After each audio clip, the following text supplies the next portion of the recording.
So, ayun mga baby loves, nandito na naman tayo sa ating daily routine na ihatid sa alaga dyan sa play basketball na yan. Ayan yung school niya. Ayan. So, ayan. Andun na siya sa loob. So, uwi na tayo. Dito tayo dumaan sa kabilang way na naman. Para maiba ang ating para maiba naman ang ating ang iyong mapapanood. Ayan. Panoorin ang beauty ng China. Para maiba ang ambience na naman natin. Hindi na lang doon lagi sa parking, sabi ni Pichi. Shout out Pichi. Shout out Pichi. Lagi mo na lang napapansin ang parking. So ito iba. Wala tayo sa parking. Tawid tayo. So wala tayo ngayon sa parking. Pichi. Ibang way na naman tong dadaanan natin. So ayan.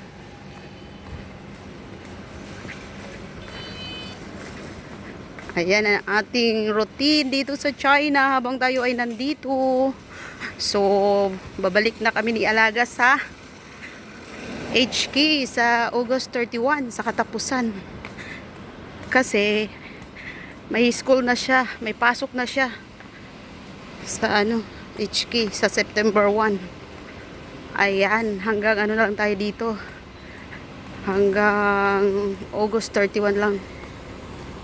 August 31 na lang tayo dito sa China mga baby loves.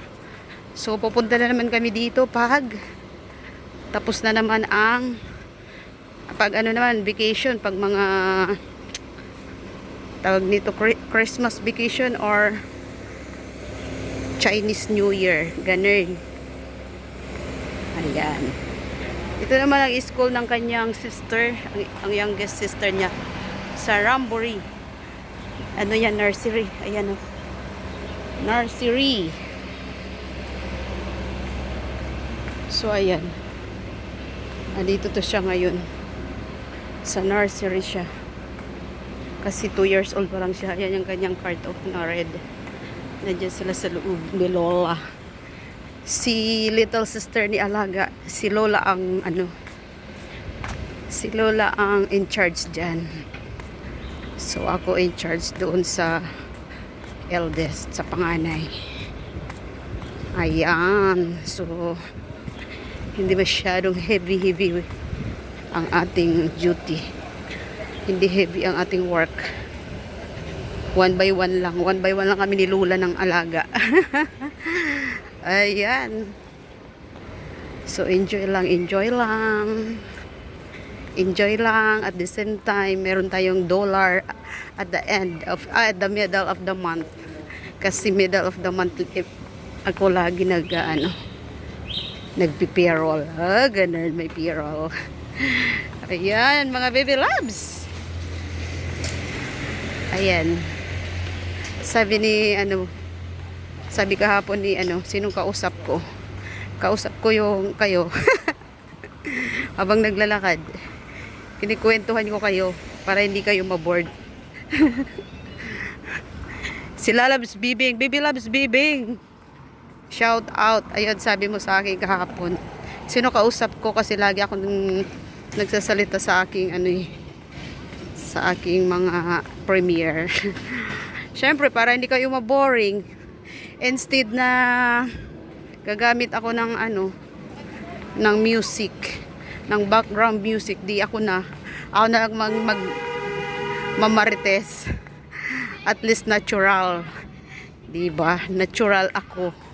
Hindi ako gumagamit ng ibang background, diba? Na rin, to be safe na rin. Na hindi tayo makapiright. Diba? Mas CPR. Kaya, pagpasensyahan nyo na ang aking daldal. So, ayan. Ayan. Dito drum naman, drum lesson. Mga busy ang mga dyan naman o ano, balay. Mga busy ang mga ano dito bata. Ayan ang maganda, busy-bisihan, hindi na pupunta sa, kaya ang mga ano dito, busy-bisihan, hindi na pupunta sa mga, ano, mga prat-prat. Sa atin sa Pinas, mga prat-prat, mga bata kasi walang libangan, di ba? Kasi naman, wala tayong pampa-enroll, ayun lang ang difference. Yan ang disadvantage, wala tayong pampa-enroll sa mga ano na ito, sa mga lesson na ito, sa mga curricular activities. Ayan, sila kasi madami silang pampa-enroll. Paano kasi limited sila sa ano, sa mga pag-aanak-anak. Sa atin unlimited eh. Kaya madami, overpopulation na tayo, kaya ang ating ano economy ay ano, mahirap na. Hindi na afford. Ayan oh, di na naman ay painting. Oh, di ba? Ayan ang difference. Dito isang anak, dalawang anak, ganun. Tama na sa kanila, sa atin kasi dosi-dosi na eh. Oh, di ba? Wala na tayong pang paano. Wala na tayong pang afford ng pang-enroll na ito, ng mga lesson na ito. Oh, di ba? Talagang down lang tayo sa ano. Yung iba hindi pa makagraduate ng high school kasi nga walang pangtustos ang parents. 'Di ba? Hindi ko na ilalayo ang kwento sa akin noong ako'y nasa probinsya. Wala nang pangtustos ang parents ko. So nag-self ano na lang ako para makatapos ako. Nag-self-supporting na nagworking student na lang ako. O di ba? Hindi pa nila ako papayagan sa Manila pumunta para mag working student. Ako desidido ako makatapos. Maiba naman ang henerasyon, o di ba? Makapagtapos naman kahit papaano. Kasi ang mga parents ko ay hindi nakapagtapos. O di ba? Ako naman ang mindset ko, ayan, may ano dyan. Ang daming watermelon, no?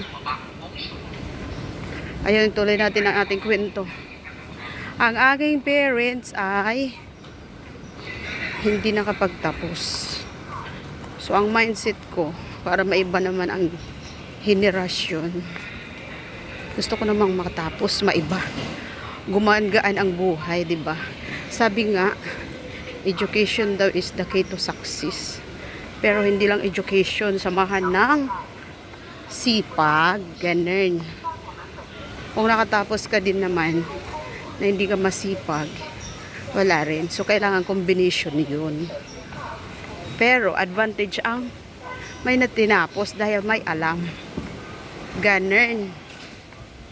Panalo ang may alam. Iba na talaga ang may alam, o diba? Hindi ka nga.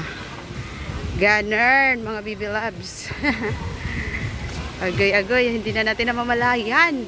Mahaba na ang ating marites. O, flex natin dyan. Meron dito, ano, oh, nagsasayaw. Early in the morning. O, diba? Ang saya. Ayan. Dapat mayroong pinagbibisi-bisihan. O, diba? Ayan. So, ito talaga ang daanan ko. Nadadaanan ko talaga ito lagi. Fountain. So, ayun na nga, mga baby loves. Ang dami ko ng kwento. Magbabay muna ako, no? At least na-share ko sa inyo ang aking, ano, ang aking buhay, ang aking journey dito sa China. Ang aking ginagawa. Ayan. Na-share ko sa inyo, mga baby loves. So, bye for now. Thank you for watching, mga baby loves. See you on my next upload video. Bye. I love you all.